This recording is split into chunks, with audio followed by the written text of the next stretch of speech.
Tristan Planner, man. Trust me, his awkward exterior is not lost on him. He's aware of that too. You guys ready for your next comedian? Yeah? Come on, no, we can do better than that. Are you guys ready for your next stand-up comedian? Yeah. Alright, you guys give it up for literally one of the, I think, the funniest comics working in Amarillo. My good friend, Matt Villegas, everybody. More than that, Matt Villegas, everybody. Yeah! Thank you, Skyler. Thank you very much. Hey, so I usually start out with comedy. I like to tell jokes, but I'm going to do something a little more serious tonight. I've been doing poetry on my own, and I haven't read it out loud because I've always been nervous, you know, to try poetry in front of new people. But one of my friends, I don't know what you said, but thank you. One of my friends asked me to write a poem about him because he's had Tourette's his whole life. We've been best friends forever, but he's had Tourette's his whole life. And he said, "Can you do a poem about the struggles of having Tourette's from my perspective and just what it's like?" Because a lot of people are uneducated. They don't really understand what it's like, you know, to have this disease. And I was like, yes, I'll totally do that. So don't judge too harshly, but this is a poem I wrote for my friend Nathan, who struggled with Tourette's. This is from his point of view. I never asked to be born like this. I would have preferred to just be one of the normal kids. But every time the teacher would call on my name, I couldn't help but scream, "Bullshit!" That's the whole poem. I'm glad y'all laughed. Thank you very much. So, thank you. A lot of big name comics like to do impressions. So I haven't been doing it very long, but I got some impressions I've been working on. This is my impression of Anne Frank if she survived the Holocaust. Anne Frank if she survived the Holocaust. Stop reading my fucking diary. I thought that would go better. This is my impression of shit. I forgot his name. I'll go back to it. This is my impression of Bill Cosby if he ever does another comedy show. Well, I talked to my wife Camille about the roofies. That's probably the worst Bill Cosby impression. I just wanted to try to see if I could sound like Bill Cosby. This is my impression of Stevie Wonder if he suddenly got his eyesight back. Holy shit, I'm black. This is my impression of Morgan Freeman if he ever did an open mic at 806. Hello, I'm Morgan Freeman, and I guess I'm fresh blood. There's a lot of ugly motherfuckers here today. But it doesn't matter what I say, because everything I say sounds amazing. I just want to stop for a second and just say, you look a lot like Adam Levine. It's been bothering me, but hey. But my next impression, this is if Barack Obama was a prostitute. Let me be clear. We had a deal. We negotiated. We landed on a price. It was $250. If you want to do butt stuff, that's going to be extra. And don't tell Michelle. She doesn't know. Okay, that's all the impressions I've got. I feel like everyone in my generation has tattoos, but not everyone, messing up, in my generation deserves tattoos. You know what I mean? Stop cupping the mic. Oh, thank you, expert. But not everyone in my generation deserves tattoos. You know, like there's a lot of dumb people.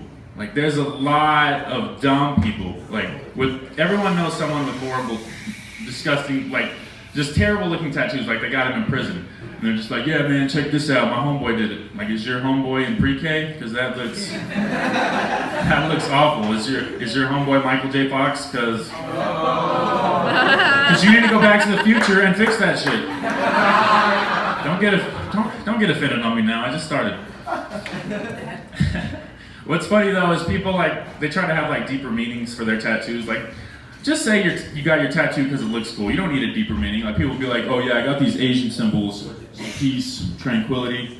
Like, no, that's the seafood menu of P.F. Chang's. I know Kung Pao shrimp when I see it, okay? Oh, they'll be like, oh yeah, I got this tattoo for my grandma. She passed away recently. That's Bugs Bunny smoking a blunt. Is your grandma named Bugs Bunny smoking a blunt? It's kind of weird, dude. Or my personal favorite, people that get cross tattoos, like, oh yeah, I'm super religious. I got a friend with a cross tattoo, and I'm like, bro, last week you broke into someone's house and shit in their cat's litter box. Like, I haven't read the whole Bible, but I'm pretty sure Jesus didn't do that. I'm just gonna go out on a limb. I'm going on a limb and say it didn't happen. I have a dumb tattoo. I got a dumb tattoo when I was 18. My girlfriend at the time convinced me to get her name tattooed on my back. Yeah, and then she broke up with me a week later. And it was still fresh. I was like, babe, I did this for you. And so yeah, I just had Hannah on my back, like H-A-N-A-H. And I didn't know what to do. I was like, I guess I can only date women named Hannah now. I don't know where to go from here. But then I came up with an idea. I just put a hyphen after the first two letters. So now next time, you know, someone asks me to do something stupid, I can just lift up my shirt and be like, ha, nah.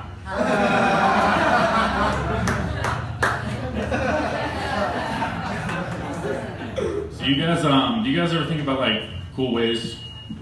I'm gonna stop cupping the mic. You guys ever think about like cool ways to like commit suicide?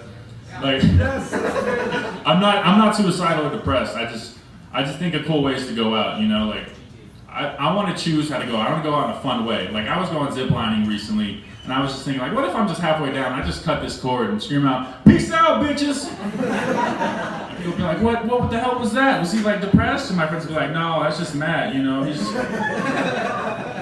probably thought it'd be funny. He's kind of a dumbass. I don't know. Or I just want to go up to like a busy street and, you know, just run out in the middle of traffic and be like, stop making Fast and Furious movies. You know, just get hit by a bus. And people be like, damn, maybe we should stop watching those movies. I'll do anything to keep Vin Diesel from acting. That's my goal. Like, who's watching these movies? They're about to make the 9th movie, okay? We already know what happens. Cars explode, and The Rock struggles to put a shirt on, okay? We know how it works. We know exactly how it works.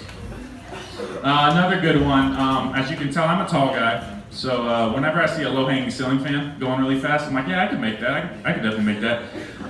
I just want to go up to a random person, like standing by a ceiling fan, and be like, hey, I'm from the future. You have to end it now, before it's too late. And then I just jump up and boom! Then that guy's like, what the fuck just happened? And he runs home, tells his wife, honey, I can't explain what just happened. Someone from the future came, and you have to get an abortion. He might have been the Terminator. I don't know. So, who here thinks Texas should legalize weed? Yeah, me too.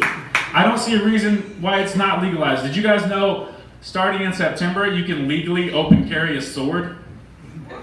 Who is that for? I haven't seen one person carrying a sword. Like, who are these medieval knights that are passing laws? Like, you know, they have the bills on their desk. They're like, well, here's the marijuana bill, and here's maybe like some roads we can fix, and here's swords. Let's go with swords. Let's see what we can do with swords. It's crazy. And I still can't think of a reason why weed should be illegal. That's like, imagine if the government made cake illegal, you know? Like, oh, it causes diabetes, we gotta make it illegal. You wouldn't just stop eating cake because it's illegal. You would just have quieter birthday parties. Happy birthday to you. Is that a cop? Is that, put that down, put that down.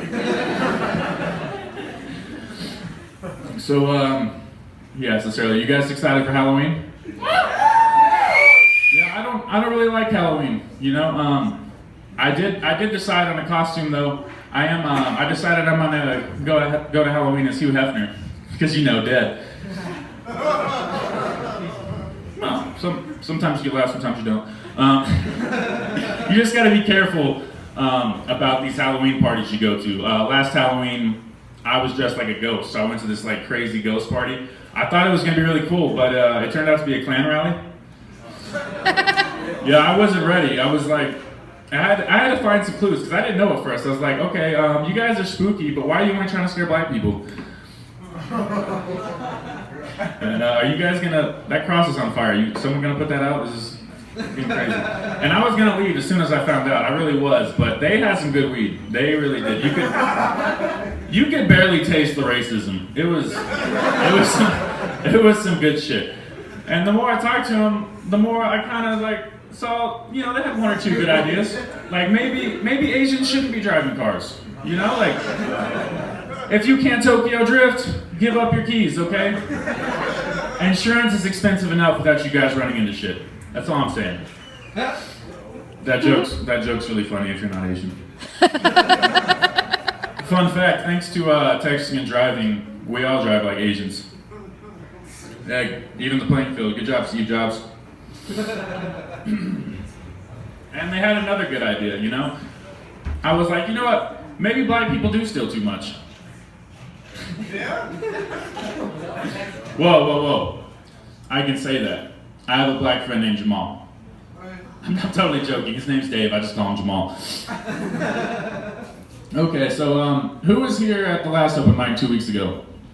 Yeah. Okay, so a couple people have heard this. I'm gonna say it one more time because it was fun.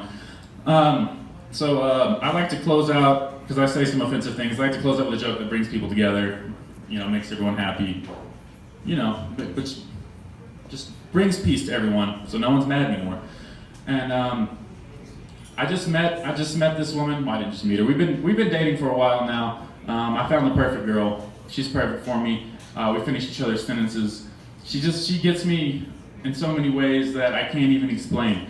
And I'm actually gonna propose to her. I'm really gonna do, like, I've never committed before, but I'm really gonna propose. Like, I already bought a ring, and I'm gonna propose as soon as she gets back from that country music festival in Las Vegas. Y'all don't think she's coming back? Yeah, that's all my time. Thank you, everybody. My name's Matt Villegas. Have a good night.